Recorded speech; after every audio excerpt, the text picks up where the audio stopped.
avanzar, Gálatas capítulo 2, avanzar con nuestro estudio sobre lo que el Señor a través del apóstol Pablo, en la carta a los Gálatas, escribió en ese momento y también quiere para la iglesia o para su iglesia en el día de hoy.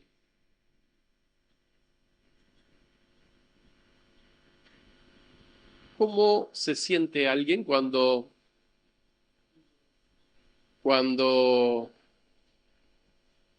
trabaja o se esfuerza por algún objetivo, algún motivo, a, no sé, preparar una comida? Por ejemplo, preparar una comida y resulta que cuando terminó todo, acomodó, preparó la mesa, le avisan que el invitado o los invitados no llegan. ¿Qué decimos ahí? Fue todo de balde, fue todo en vano, todo el esfuerzo, toda la expectativa y fue en vano. Bueno, no queremos hacer una comparación con esto, pero es algo parecido a lo que siente o lo que presiente el apóstol Pablo, y él dice en un momento: no quiero que lo que yo estoy haciendo, lo que yo estaba haciendo, sea en vano. Todo eso se centra, si queremos la frase más importante, no, una de las más importantes, mejor dicho, sería esa, en su defensa del evangelio que predica. Pero el texto me lleva a pensar en un título: el evangelio que defendemos, la unidad que guardamos. Este pasaje, ya desde unos versículos antes, y Lucas lo estaba desarrollando, lo estábamos haciendo juntos y ahora termina esa parte, es importante para más o menos ubicar históricamente la iglesia en el principio, cómo se fue desarrollando y cómo fue acomodándose o cómo Dios acomodó las cosas en el inicio de la iglesia, en la unión con la iglesia judía, con la iglesia de los gentiles. Las cosas o estos viajes, este viaje que vemos hoy, que menciona Pablo, no sabemos si es el que fue mencionado o está relatado en Hechos 11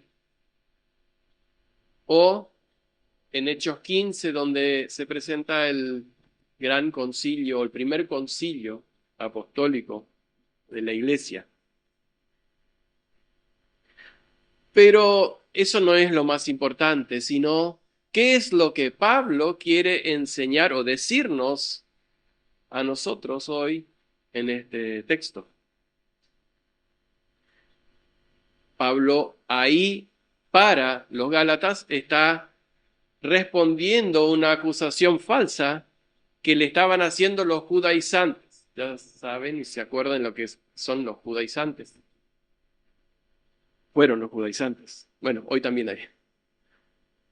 Que decía más o menos esto, está resumido para que podamos entender. Dice: en un momento a Pablo se le obligó a asistir a Jerusalén a una reunión y someterse en privado a Jacobo, Pedro y Juan, accediendo a sus instrucciones, y la prueba de eso es que él está recolectando ofrendas para la iglesia de Jerusalén. Ellos estaban diciendo que Pablo estaba predicando un evangelio que le habían enseñado, le habían obligado a predicar los apóstoles en Jerusalén. Y por eso él era tan celoso en buscar ofrendas para llevar a Jerusalén. Él tenía alguna manera de devolverle ese favor. Nada más lejos de la verdad. Por eso quiero leer ahora sí, Gálatas 2, 1 al 10, cómo Pablo termina esa defensa de esas acusaciones falsas. Después de pasado 14 años, subí otra vez a Jerusalén con Bernabé llevando también conmigo a Tito. Pero subí según una revelación y para no correr o haber corrido en vano. Expuse en privado a los que tenían cierta reputación el evangelio que predico entre los gentiles. Mas ni aun Tito, que estaba conmigo y con todo y ser griego, fue obligado a circuncidarse. Y esto a pesar de los falsos hermanos introducidos a escondidas, que entraban para expiar nuestra libertad que tenemos en Cristo Jesús para reducirnos a esclavitud, a los cuales ni por un momento accedimos a someternos, para que la verdad del Evangelio permaneciese con vosotros. Pero los que tenían reputación de ser algo, lo que hayan sido en otro tiempo, nada me importa. Dios no hace acepción de personas. A mí, pues, los de reputación nada nuevo me comunicaron. Antes, por el contrario, como vieron que me había sido encomendado el evangelio de la incircuncisión como a Pedro el de la circuncisión. Pues el que actuó en Pedro para el apostolado de la circuncisión actuó también en mí con los gentiles. Y reconociendo la gracia que me había sido dada, Jacobo, Cefas y Juan, que eran considerados como columnas, nos dieron a mí y a Bernabé la diestra en señal de compañerismo para que nosotros fuésemos a los gentiles y ellos a la circuncisión. Solamente nos pidieron que nos acordásemos de los pobres, lo cual también procuré con diligencia hacer. Oramos, Señor. En este tiempo queremos meditar en tu palabra.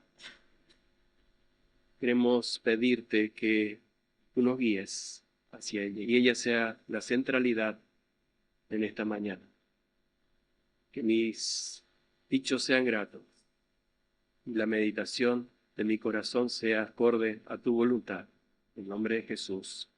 Amén. El evangelio que defendemos y la unidad que guardamos. Quiero he dividido este pasaje en 3 puntos. Primer punto del 1 al 2 es la misión confirmada. Y relata el encuentro apostólico.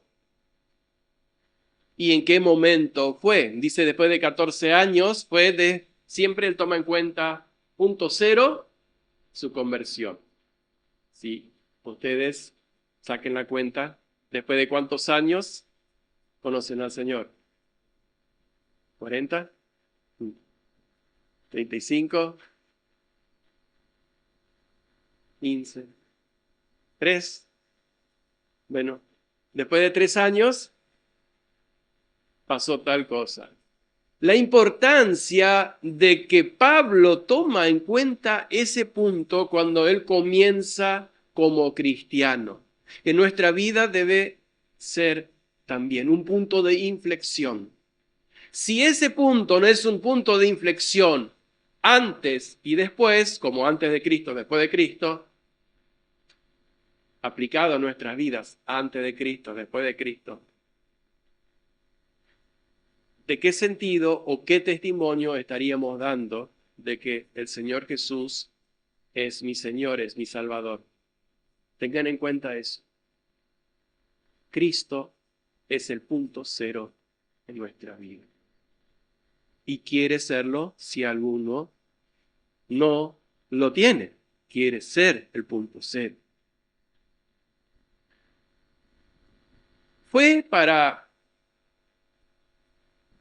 negociar? No, no fue para negociar. Fue para dirimir o para aclarar ciertos puntos que podrían causar confusión. Y dice que fue con Bernabé. Es importante tener en cuenta estos 3 nombres: Pablo, Bernabé y Tito. Porque en base a todo esto tiene su fundamento del por qué está hablando o por qué sucedieron las cosas así, de esa manera, y la base sobre el que tiene de por qué debe seguir la iglesia en ese orden, defendiendo el evangelio. Bernabé es uno de los primeros creyentes. Bernabé es judío de nacimiento, o fue judío de nacimiento, pero nació en Chipre, lejos de Jerusalén, lejos de Judá, lejos de Israel, de la tierra prometida. Pero era judío. Y el nombre en arameo es hijo de, ¿se acuerdan? Consolación. Y cuando ustedes ven en Hechos, todas las veces que él aparece, él hace honor a ese nombre. Qué lindo. Que nosotros podamos tener un nombre o podemos tener un sobrenombre, hablábamos el otro día de sobrenombre, y que pueda demostrarse cuánto amamos al Señor y cómo nuestra vida. Hijo de consolación. Este Bernabé no era el que más resaltaba, no era de los 12 que habían seguido al Señor, no era un apóstol encomendado por el Señor, pero sí era un apóstol en el sentido de que era enviado por la iglesia. Eso ya lo habíamos tratado en Efesios, qué significa los apóstoles. Están los 12 apóstoles, pero también hay otros apóstoles o enviados de la iglesia. Bernabé, en su momento, para recordar, para ponerlo en contexto, cuando la iglesia es perseguida en Jerusalén por causa de justamente Saulo, hay hermanos que se van y empiezan a predicar solo a los judíos, pero otros van a Antioquía y comienzan a predicar a los griegos también. Y se convierten muchos de los griegos, y cuando se enteran en Jerusalén de ese nacimiento de la iglesia, ¿a quién envían? A Bernabé. Bernabé va y ve la gracia de Dios obrando en medio de esa iglesia naciente, como si nació de la nada, ¿no? Había hermanos que fueron a predicar. ¿Y qué hace Bernabé? Hijo de consolación, va a Tarso, busca a Saulo, que en ese momento, ya lo habíamos visto la vez anterior, había ido a Tarso y estuvo allí bastante tiempo. Lo busca para trabajar en esa iglesia nueva ahora, que no es una iglesia de judíos, sino una iglesia de gentiles. Pablo había sido llamado para llevar el evangelio a los gentiles. Él estaba en Tarso predicando, en los alrededores de Tarso predicando, y ahora Bernabé se lo lleva ahí a Antioquía. Dice que él toma a Bernabé y se va a Jerusalén, pero no solamente a Bernabé, lleva a alguien más, lleva a Tito. Ahora, ¿qué problema podría ser? O seguramente a algunos se le habrá dicho, ¿le vas a llevar a Tito? Acordate que están los judíos y ahí están los celosos de la ley. Tito era incircunciso, no había sido circuncidado. Tito era griego, un gentil convertido sin cumplir la ley, sin cumplir los ritos de la ley. Tal vez precisamente por eso Pablo se lo lleva, porque había que tratar ese asunto. ¿Qué incidencia tiene la ley en esta nueva iglesia o en la iglesia de Dios? En este nuevo pacto. Lo que podemos ver también, y esto es algo que es bueno tener en cuenta, que el encuentro personal entre hombres puede ayudar a derrumbar prejuicios y construir puentes. Muchos de los creyentes en Jerusalén no conocían ningún judío, ningún gentil convertido. Gentil, con toda la descripción de gentil. Llevar a Tito ahí era poder conversar con alguien y preguntar y mirar. Yo me imagino indagándole, ¿es realmente un creyente? Vamos a hacerle preguntas a ver si realmente es creyente. Si no es alguien que Pablo está trayendo y está armando una iglesia nueva, una forma nueva.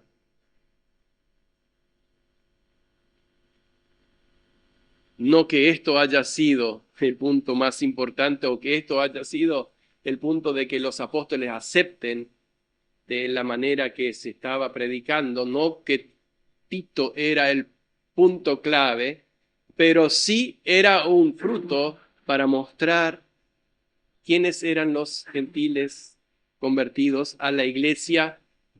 Algunos dicen la iglesia madre, bueno, la iglesia donde comenzó a predicarse el evangelio, que fue en Jerusalén. Ese viaje tampoco fue una iniciativa privada en un momento de bronca porque vio los judaizantes y Pablo dice, bueno, ahora, ¿sabe qué? Vamos a ir a arreglar eso. Eso no puede quedar así. Vamos para Jerusalén. Dice que fue según una visión.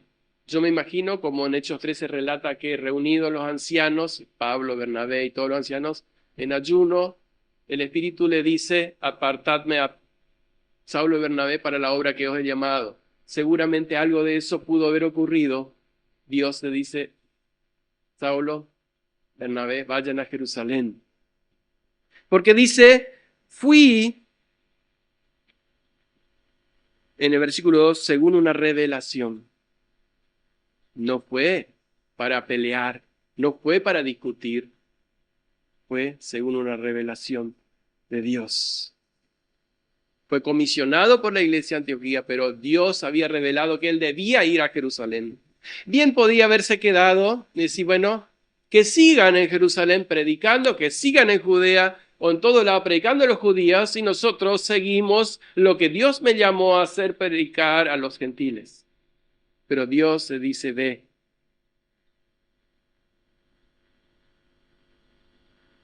Según lo que podemos leer acá, y por lo que dice no haber corrido en vano, él tenía una genuina preocupación. No es que estaba inseguro de su ministerio entre los gentiles. Él estaba seguro de lo que Cristo le había llamado, pero tenía una cierta preocupación. Ya vamos a ver de qué se trata esa preocupación. Pablo estaba en plena actividad, nunca paró. Si leen en 2 Corintios, en 1 Corintios, en otros textos, él nunca, de día, de noche, en hambre, con frío, en naufragios, en azotes, siempre él estaba en actividad. Es más, podría haberlo tomado como una interrupción, si no fuese porque Dios le había llamado a ir a Jerusalén. Pero el apóstol no quiere limitarse a trabajar según su llamado y su conciencia, sino que había que tener en cuenta a toda la iglesia de Dios. No era la iglesia de los judíos, la iglesia de los gentiles, con un puente más o menos que se cruzaba el uno y el otro.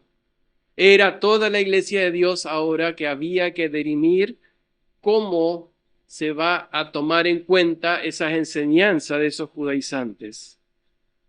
Bien podría haber dicho, bueno, para no tener problemas y no pelear, déjale que hagan, que hablen. Total, ellos van por los judíos, pero había en juego mucho más que eso, y lo va a ver más adelante. Dice, para no haber corrido en vano. ¿Qué sería eso? ¿Podría él haber predicado y que se eche a perder todo lo que él hizo? ¿A eso se refiere?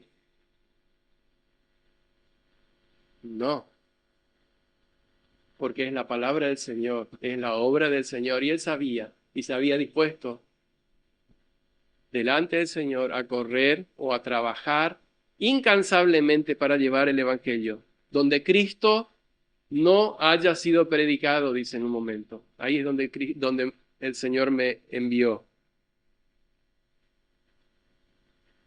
Pero yo creo, entiendo, y también he visto comentarios que dice que lo que él estaba queriendo decir, que los esfuerzos por predicar el evangelio entre los gentiles podrían verse obstaculizados si no habría esa unidad o si no habría un ok de todos los, ok público, en realidad estaban de acuerdo, pero un ok público de todo de toda la iglesia en Jerusalén.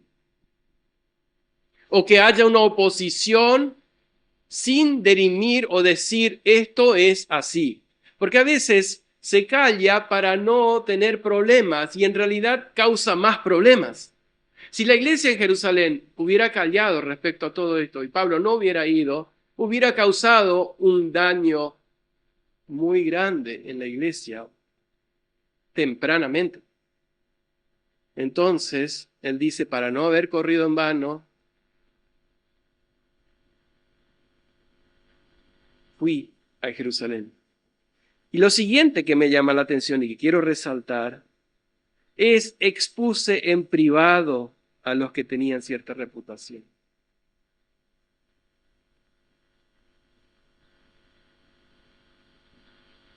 Pablo tiene en cuenta un detalle. No va a ir enfrente de la congregación, pedir permiso, pasar enfrente, decir, hermanos, hay un problema en la iglesia, hay que resolverlo ahora. Dice que fue y en privado ya fueron mencionados. Pedro, Juan y Jacobo, se les presenta les expone ese problema que él está viendo, para no avergonzar públicamente a los que tenían cierta reputación. Qué amor y sensibilidad del apóstol Pablo. Ese Pablo que era duro, que mandaba al infierno a los que maldecía a los que no seguían la gracia de Cristo. Va y en humildad, con sensibilidad y amor, les presenta ese problema que él estaba viendo y que Dios le había enviado para hablar con la iglesia. Y nos enseña a nosotros también. Cuidado cuando nosotros hablamos de respecto, estamos hablando incluso de pecado, pero si hay algún inconveniente o algo que el hermano cree distinto, de no hacerlo público, no desparramar, de no armar problemas, sino que en privado. Pablo lo hizo por más que él sabía que él estaba en lo correcto, eso no le daba la razón de ser grosero ni de humillar a alguien. Podemos aprender eso del gran apóstol Pablo. Para cerrar el primer punto, la aplicación sería el ministerio auténtico de Pablo, nace de la obediencia al llamado de Dios, no de ambiciones humanas. La verdad del Evangelio por encima de mi propia concepción. Y para esto nos lleva a pensar, bueno, ¿a qué entonces fueron a discutir? Punto número 2, el mensaje defendido. Es el evangelio sin añadidos, un evangelio que no se diluye, que no se le agrega cosas.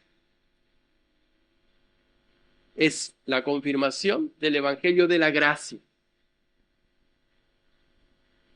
Dice en el versículo 3, ni aun Tito, ya mencioné quién fue en Tito, fue obligado a circuncidarse. Directamente están poniendo base y sosteniendo y reconfirmando de que la salvación no es por ningún mérito ni obra humana. No hay obra humana que quite la salvación o que agregue méritos a la salvación. No depende de rituales. La salvación no depende de rituales. No depende de tu esfuerzo, de mi esfuerzo.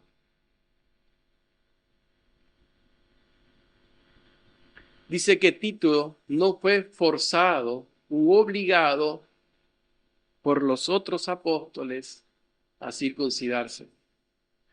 Punto que tenía Pablo para defender el evangelio de la gracia.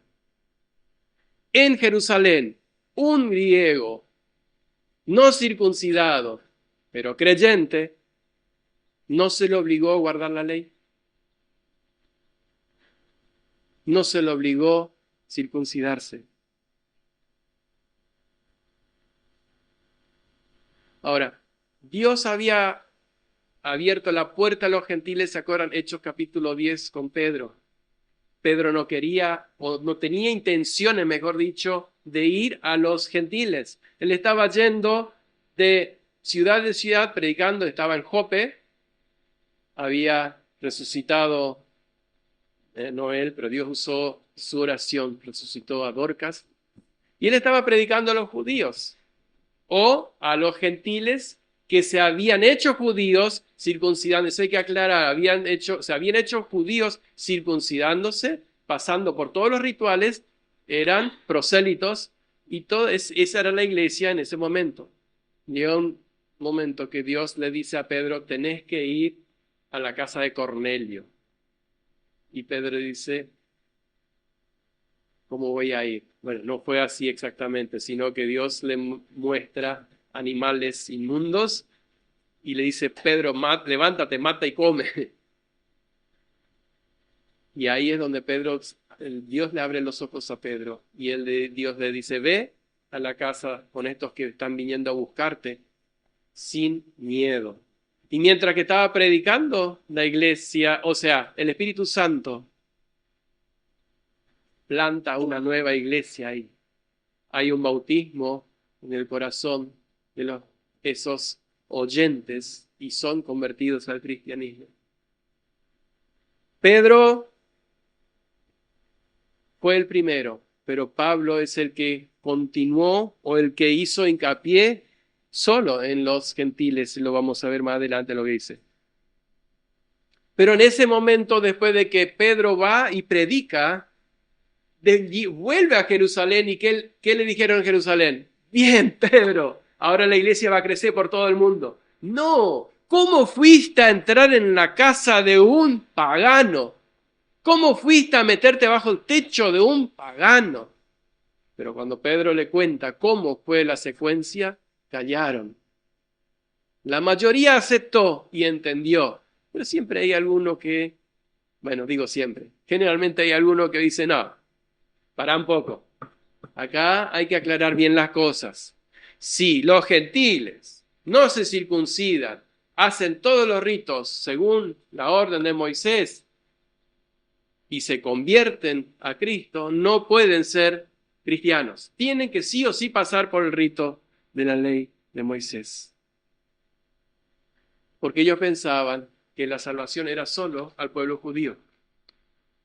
Y que los que se hacían judíos también sí podían ser salvos, pero tenías que hacerte judío. Había un problema. Y eso fue creciendo. Por eso digo, hay momentos que es necesario dirimir y hablar sobre ciertos puntos. Y este fue el momento, antes que se haga una bola muy grande y que afecte o que traiga problemas mayores a la iglesia de Dios.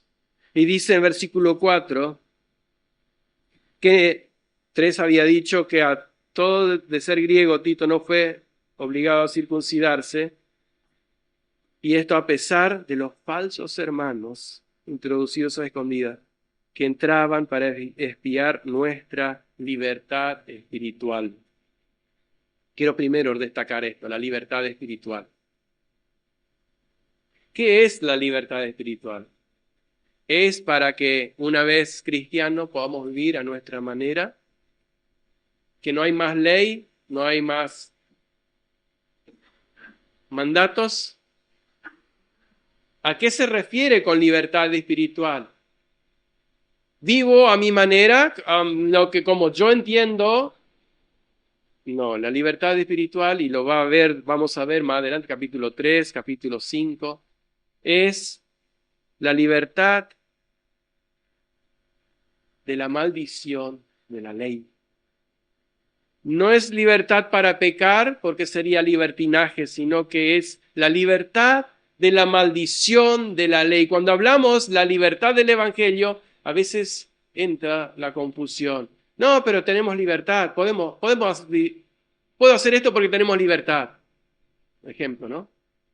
Si hoy Cristo me hizo libre, puedo hacer.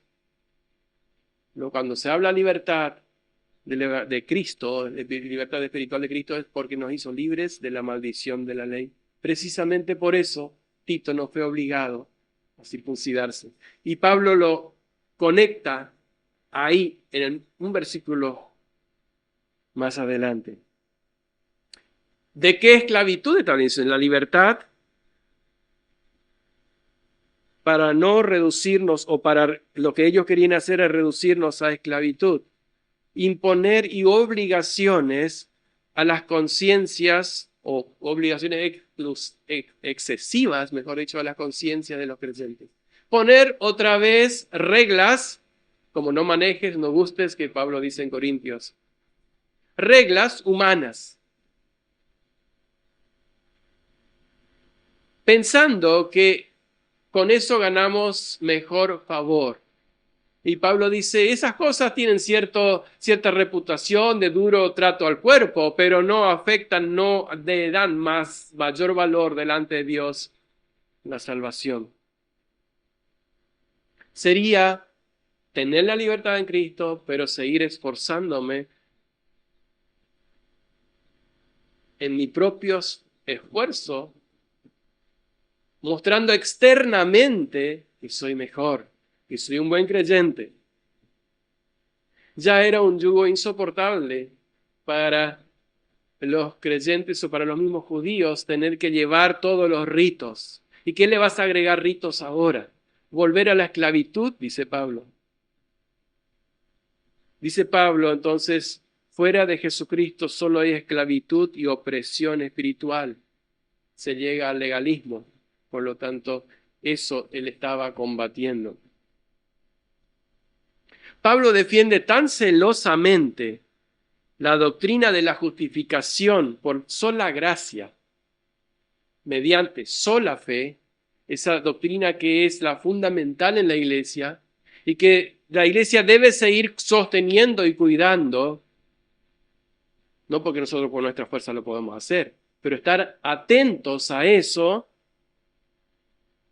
Pablo nos da el ejemplo de defender esa que excluye la iglesia de la iglesia a los que no la sostenían, esa doctrina de la salvación solo por gracia y solo por fe. Pablo excluye, o sea, Pablo es muy fuerte. Los llama anatemas, ¿se acuerdan? Capítulo 1, 8 y 9. Los llama malditos, aquellos que no predican a Cristo o solo la salvación por gracia de Cristo, solo por fe. En 5:4 dice, separados de Cristo, los separa, ustedes están separados de Cristo, lo que por la ley os justificáis. Y acá dice, falsos hermanos. Es un poco más suave, pero es el mismo propósito. No se puede decir que se pertenece a la iglesia de Cristo si no se ha nacido de nuevo precisamente por creer, solo por creer o solo por fe, que es la gracia o en la gracia de Cristo. Entonces, Pablo es un gran cismático, ¿no? ¿Por qué? Me imagino hoy qué es lo que algunos creyentes dirían de Pablo. Un gran cismático, un divisor. ¿Cómo vas a separar de la iglesia a los que creen un poco distinto? ¿Cómo lo vas a hacer, hermanos?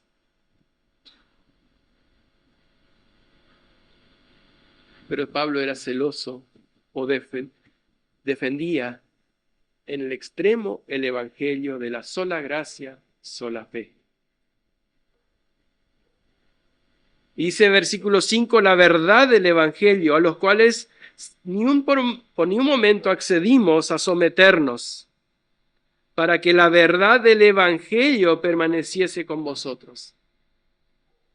No había nada que tratar con esos judaizantes. No había nada que negociar, mejor dicho. No había nada que negociar si eran falsos hermanos. Se plantó firme. ¿Para qué? Para que la verdad del evangelio no se vea afectada. ¿Cuál es esa verdad del evangelio? que el pecador es declarado justo delante de Dios solo por la fe y por los méritos, la obra de Cristo. Ahora, hay que aclarar un detalle. Pablo nunca condenó la circuncisión. Lucas lo había tratado, así que no voy a ir a ese punto, hace como más de un mes atrás. Porque él llevó a Timoteo y lo circuncidó. Él no estaba en contra de la circuncisión. Él estaba en contra del uso que se hacía de la circuncisión. Lamentablemente, hoy en la iglesia incluso hay personas, y a veces con buenas intenciones, que usan el bautismo para separar. Dicen, no, yo soy mejor porque yo soy bautizado de esta manera, o en el nombre del Padre, o porque me hundieron del todo, o porque me echaron agua, porque... Eso no es la diferencia. Ahí el problema es el uso que se hace. Pablo está en contra de que se quieran justificar o usar la circuncisión para ser mejor delante de Dios.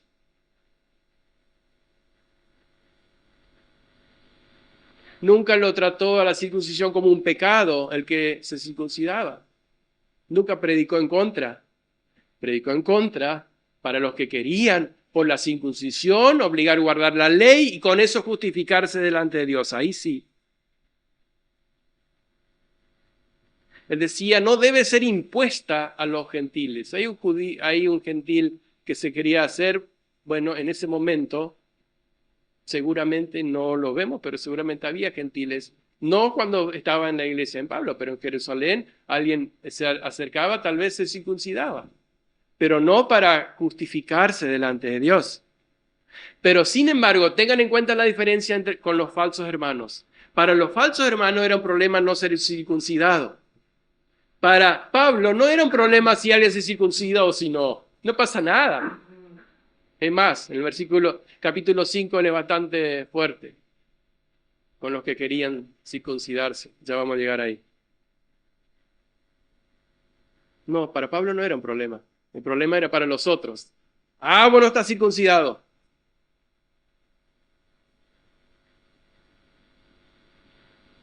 Podíamos decir muchas otras cosas. La forma de la Santa Cena. Nosotros hacemos todos los domingos Santa Cena. No es Santa Cena, porque la Santa Cena es una palabra que no es bíblica. La Cena del Señor. O podríamos entrar en problemas así, pero no es el tema del modo, es el tema de qué hacemos y por qué lo hacemos. Debe ser todo para la gloria de Dios. La iglesia debe proteger la pureza del Evangelio, resistiendo a cualquier forma de legalismo que roba la libertad en Cristo, sin permitir el libertinaje. Leo la aplicación de nuevo. La iglesia debe proteger la pureza del Evangelio, resistiendo a cualquier forma de legalismo, es triste eso, el legalismo, que roba la libertad en Cristo, pero también sin permitir el libertinaje en la vida de los creyentes. No, soy libre en Cristo, vivo como sea. Y esto nos lleva al último punto, los versículos 6 al 10, la comunión afirmada. Unidad en la misión. Vamos a ver dos misiones a dos pueblos distintos, pero es una sola misión. Puede haber dos pueblos distintos. Puede haber dos grupos, es más, hay posadas cuántos grupos denominacionales, si queremos llamar, de la Iglesia Cristo hay. En Argentina, en el mundo. Pero la centralidad debe ser el Evangelio de Cristo, la palabra de Cristo. Aparece en el versículo 6 algo que también ya llama la atención, reputación. Dice, pero los que tenían reputación de ser algo. ¿A quiénes se refiere? Bueno, Pedro, Jacobo, Juan.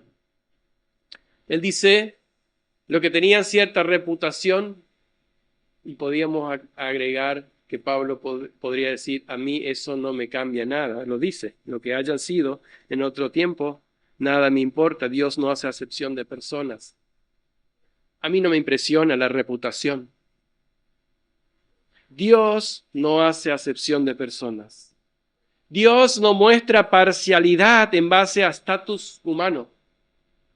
No porque John MacArthur, bueno, que esté en la presencia del Señor, no porque Miguel Núñez, o no porque Pastor Lucas, o quien fuese. Dios, dice Pablo, no hace acepción de personas. ¿Sí? Después, ya más adelante dice columnas. Son columnas, pero Dios no hace acepción de personas. Así como la señal externa, y él acá me parece que, no me parece, es porque Dios lo pone de esa manera. La señal externa de la circuncisión no determina quién pertenece más o menos al pueblo de Dios. La circuncisión no cambia una posición delante de Dios. Y eso lo he escuchado en algunos, no hace mucho, que como que los judíos están más cerca, la iglesia judía un poco más cerca de Dios que la iglesia de los gentiles. No, Dios no hace acepción de personas. Prestigio del mundo tampoco es importante para Dios. Podrían decir, ¿y quién es Pablo? ¿Se acuerdan? Decir, el que antes perseguía y asolaba la iglesia de Dios. Ah, sí, bueno que venga, vamos a hablar con él. No, es Pablo el enviado de Cristo, tal como Cefas o Pedro. Lo vemos ahora.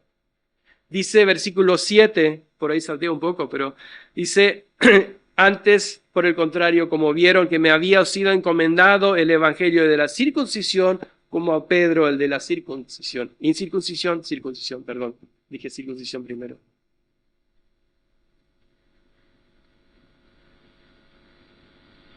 Pablo se describe a sí mismo como el apóstol a los incircuncisos, a los despreciados, a los perros, perdón la palabra, pero eso es lo que los judíos decían de los incircuncisos.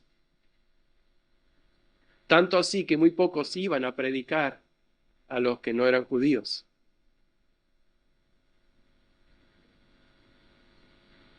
Pero que estos salvados por la gracia de Cristo comparten todos los privilegios del pacto con Israel. En Efesios, eso sí voy a leer, no iba a salirme del texto, pero en Efesios me gustaría leer 3, 1 al 6. Lo que significa.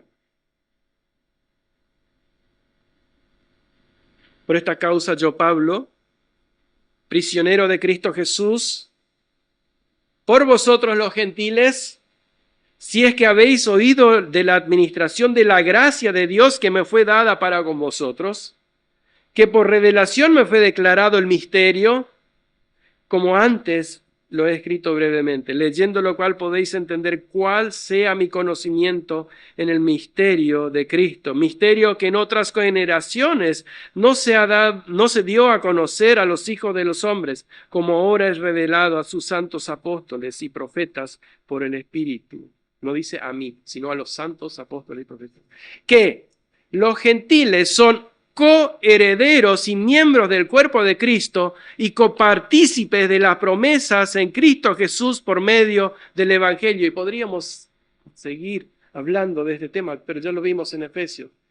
Las promesas de Abraham fueron hechas para nosotros los gentiles, para los incircuncisos, para los de afuera, para los que están lejos, para los que no se merecen la gracia de Dios. Y el Evangelio es eso, para los que no merecen la gracia de Dios. Yo no la merezco. Yo hoy no tendría que estar acá. Es más, Dios me tendría que haber quitado la vida por ofenderlo, por pecar delante de Él y incluso por seguir pecando. Yo no merezco nada.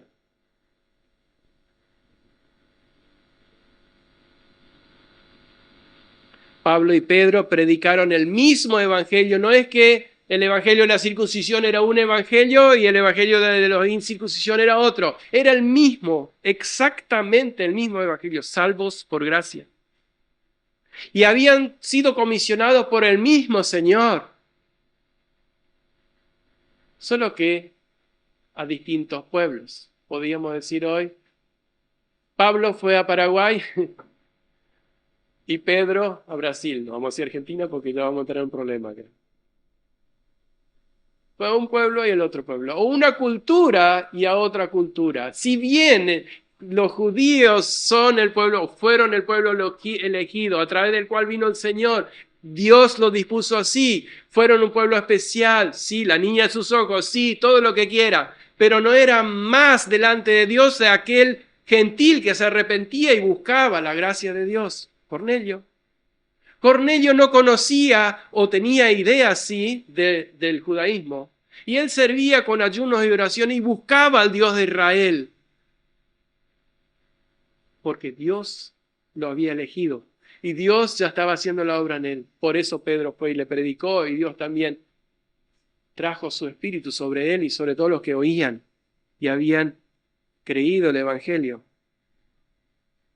Y lo que también quiero resaltar, versículo 9, que la gracia me había sido dada. Fíjense, volvemos a Gálatas 2. Dice, y reconociendo la gracia que me había sido dada, habían escuchado, habían oído hablar, pero ahora reconocieron, vieron la gracia de Dios en la vida de Pablo. De nuevo, ahí en privado. Puede ser que después se hizo público como en Hechos 15. Pero fue la gracia de Dios en la vida de Pablo.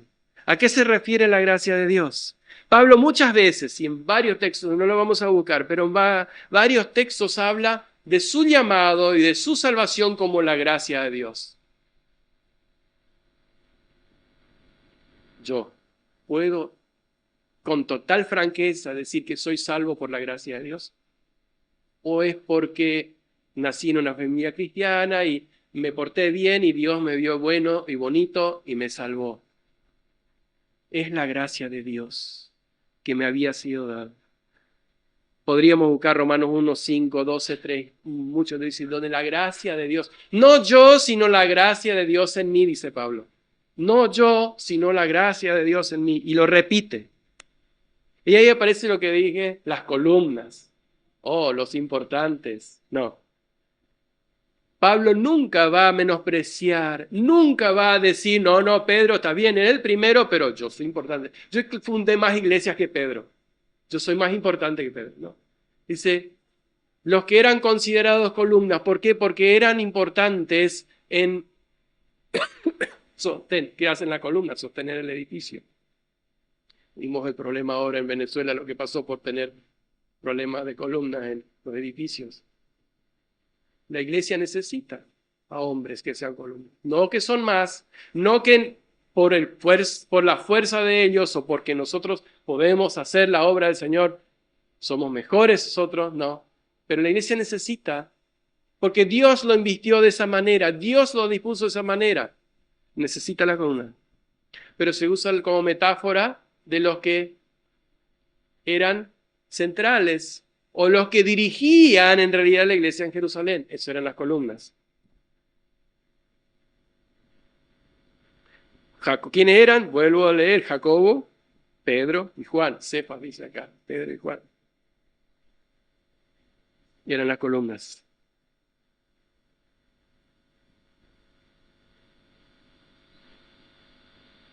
¿Y qué hicieron? Después de haber charlado y ver la gracia de Dios, ver, Tito, ¿cómo te convertiste? Escuché a Pablo hablar de la gracia de Dios y que solo en Cristo hay salvación y que puede perdonar mis pecados.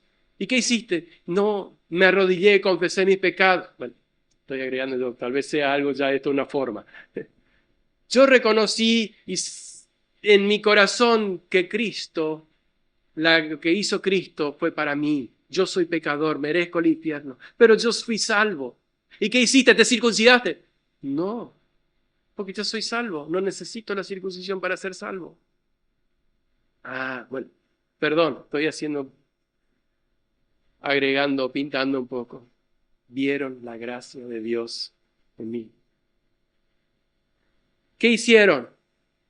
Pasaron la mano derecha, la diestra. dice, en señal de compañerismo.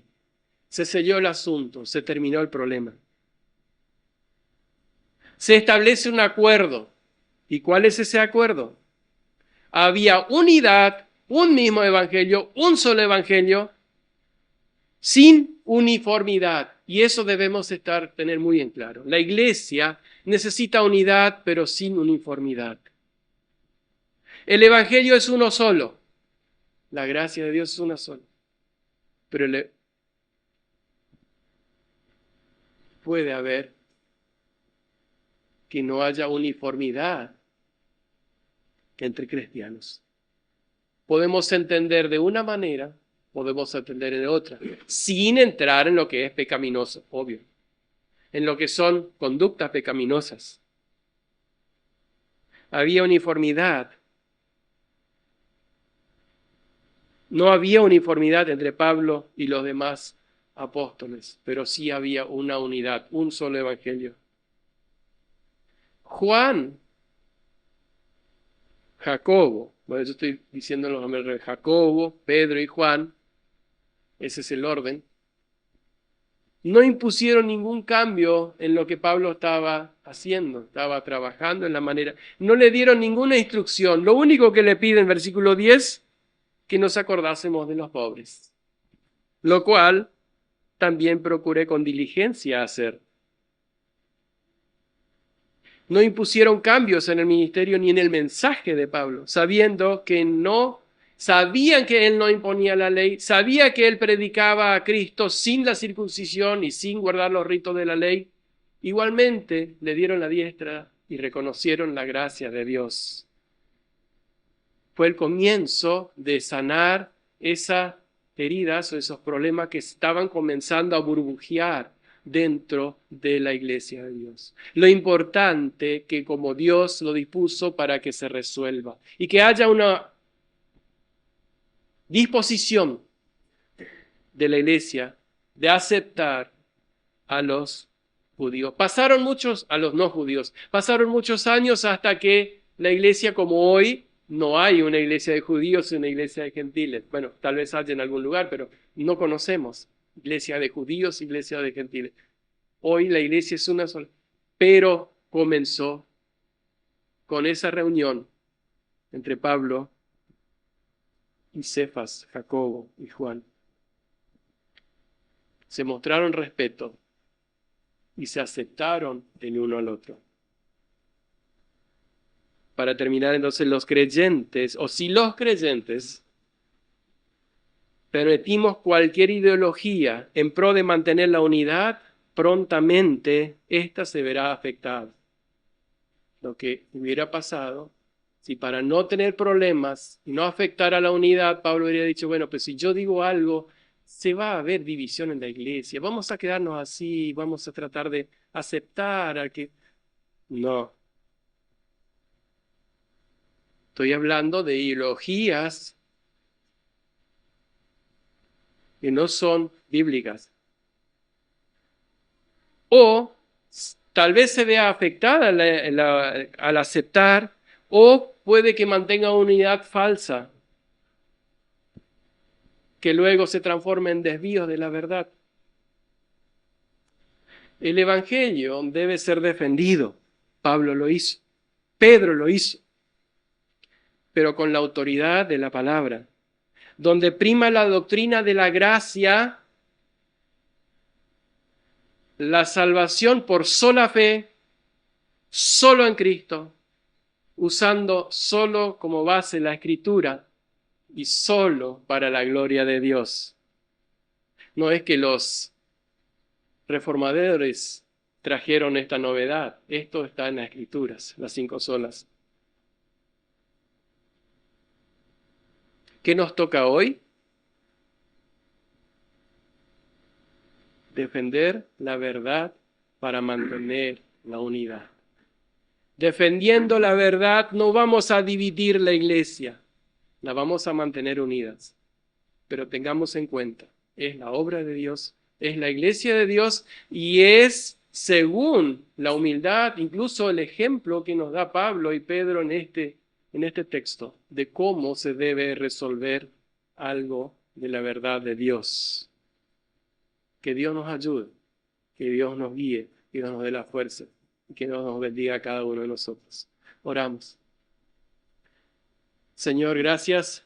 Podemos darte en este tiempo al ver a tu iglesia hoy. Gracias a que tú usaste a tus apóstoles para dejar todo bien en claro, porque ellos fueron el fundamento de tu iglesia, de una sola. Señor, ayúdanos a que con responsabilidad, pero una responsabilidad santa, podamos nosotros mantener la unidad, que es fundamental del Evangelio, que es uno solo, un solo Dios, un solo mediador, que es Cristo nuestro Señor. Te lo pedimos en el nombre de Jesús. Amén.